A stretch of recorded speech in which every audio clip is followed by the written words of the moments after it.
Shalom and blessings, warriors of Yahuah, the truth. We are in the CEPHER Millennium Edition. We are on Maccabees or Maccabeem Rishon, 1 Maccabees 7. And I hope everyone has had a Baruch and relaxing and just enjoyable Yom Teruah. Okay. In the 151st year, Demetrius, the son of Seleucus, departed from Rome and came up with a few men unto a city of the seacoast, and reigned there. And as he entered into the palace of his ancestors, so it was that his forces had taken Antiochus and Lysias to bring them unto him. Wherefore, when he knew it, he said, Let me not see their faces. So his host slew them. Now when Demetrius was set upon the throne of his kingdom, there came unto him all the wicked and unrighteous men of Yahuah, having Alchemists, who was desirous to be high priests for their captain. And they accused the people to the king, saying, Yehudah and his brethren have slain all your friends, and driven us out of our own land. Now therefore send some man whom you trust, and let him go and see what havoc he has made among us. And in the king's land he let him punish them, with all of them that aid them. Then the king chose Bachides, a friend of the king, who ruled beyond the flood, and was a great man in the kingdom, and faithful or amuniful to the king. And he sent him with that wicked alchemist, whom he made high priest, and commanded that he should take vengeance on the children of Yahuah. So they departed and came with a great power into the land of Yehudah, where they sent messengers to Yehudah and his brethren with peaceable words deceitfully. But they gave no heed to their words, for they saw that they were come with a great power.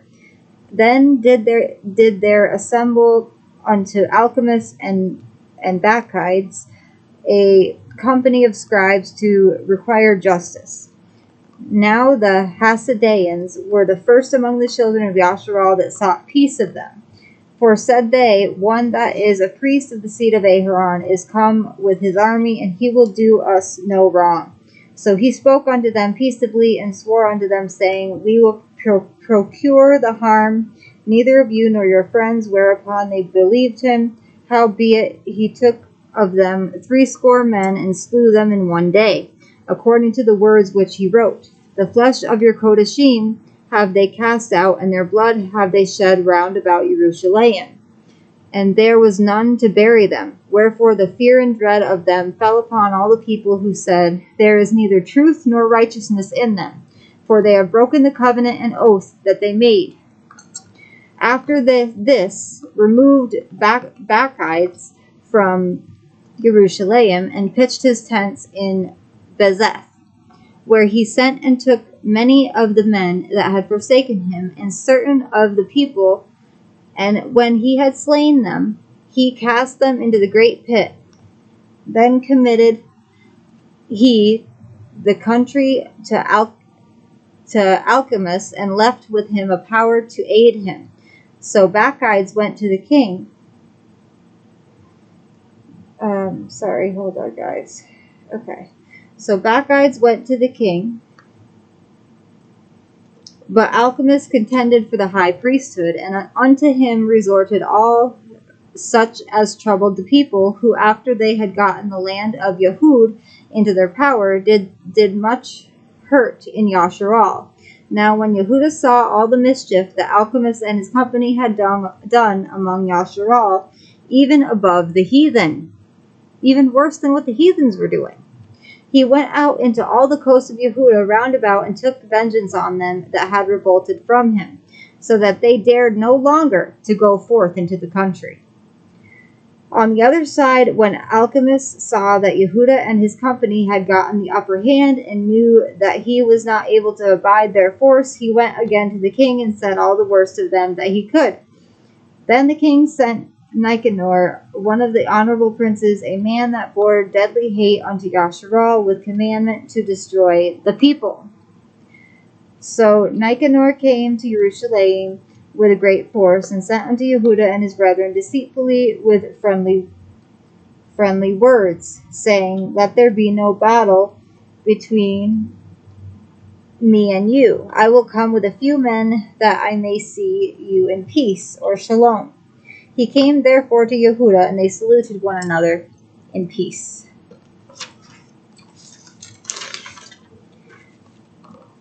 Peaceably. They saluted one another peaceably. Howbeit the enemies were prepared to take away Yehudah by violence, which thing after it was known to Yehudah, to wit, that he came unto him with deceit, he was sore afraid of him, and would see his face no more.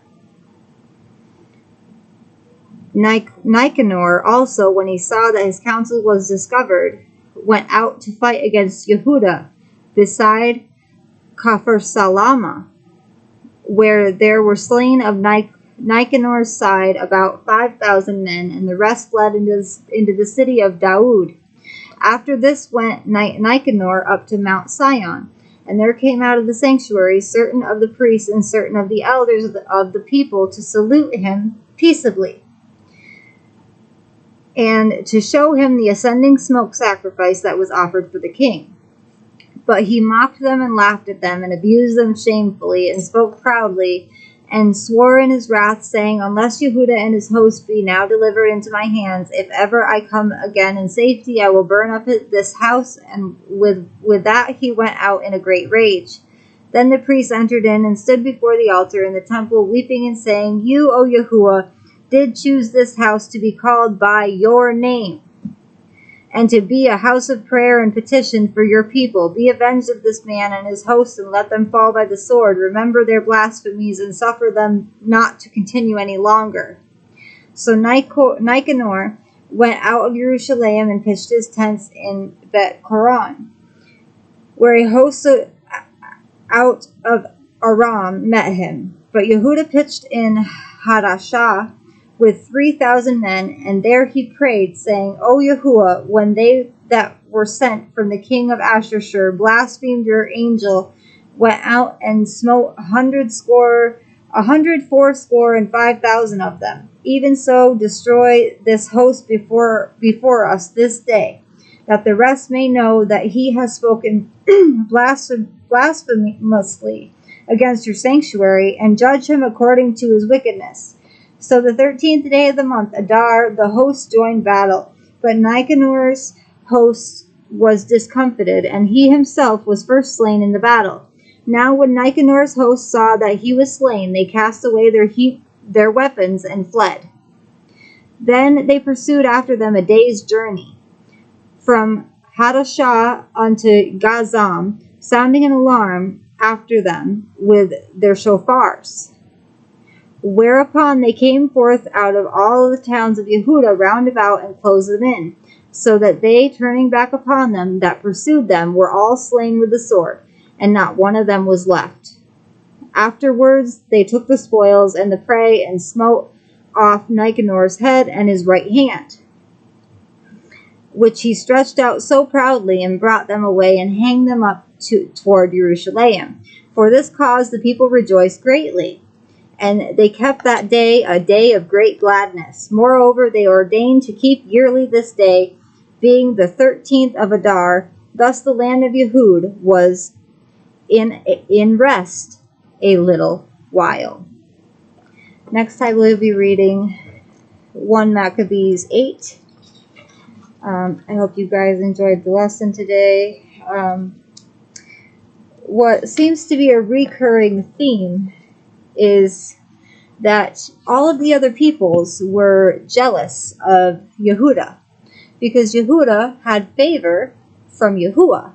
Yahuah loved Yehudah and Jerusalem, and they always seemed to be battling with some force that was against them or another, and Yahuah always helped them out of the situation.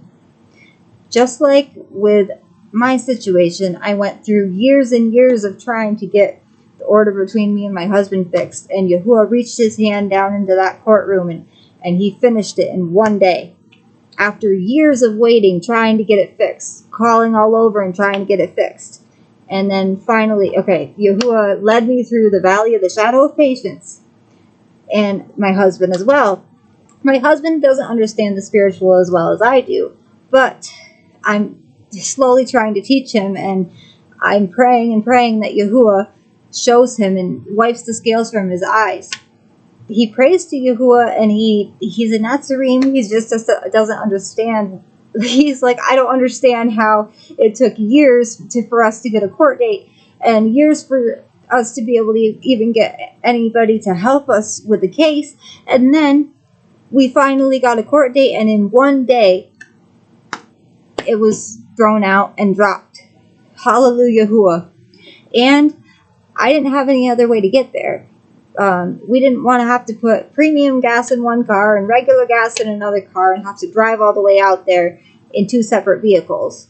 And he didn't really want me having to drive the one with the premium that needs the premium gas, and I would have had to because Bella is my service dog.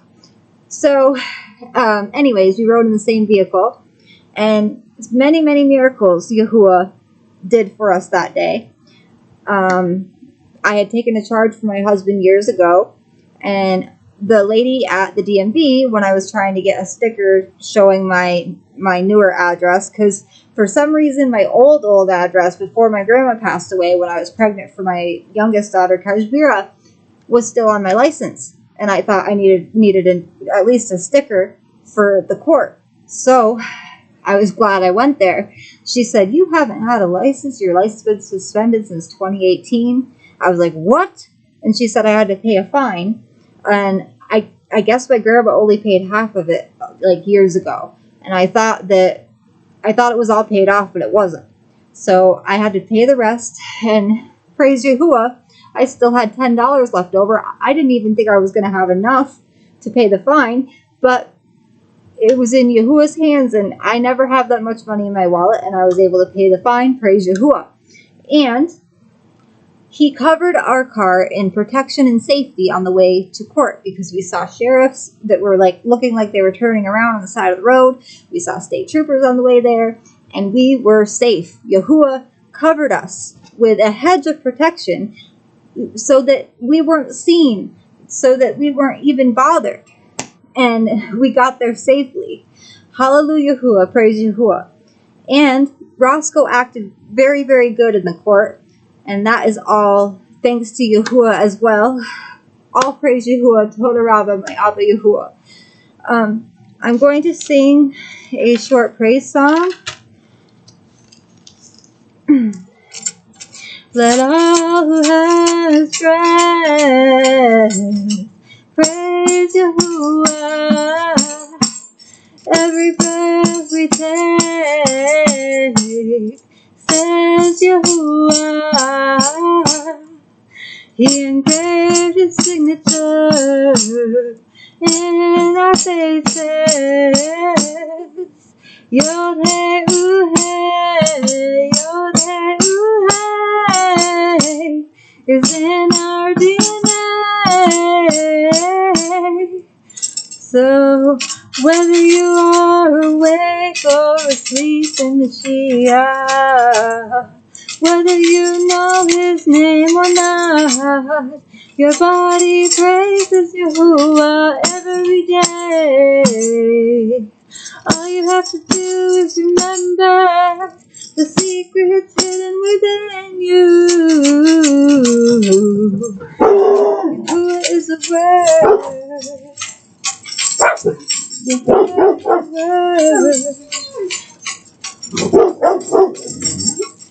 He breathed the breath of life into every human being.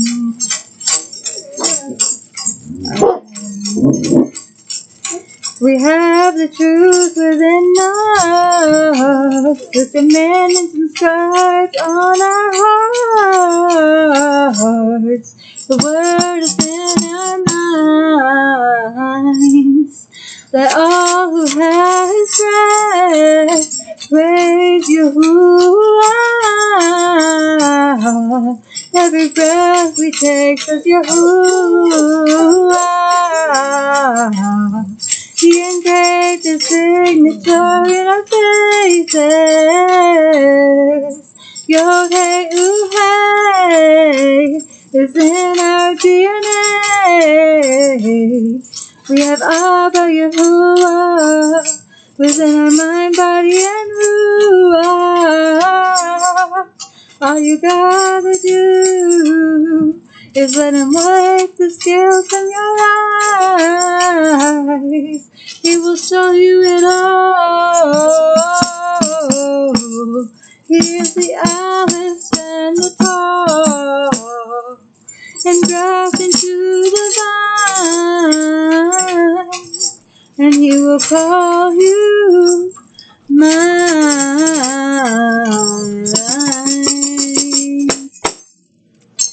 I love you all with an everlasting love. Shalom and blessings, warriors of Yahuah and the truth.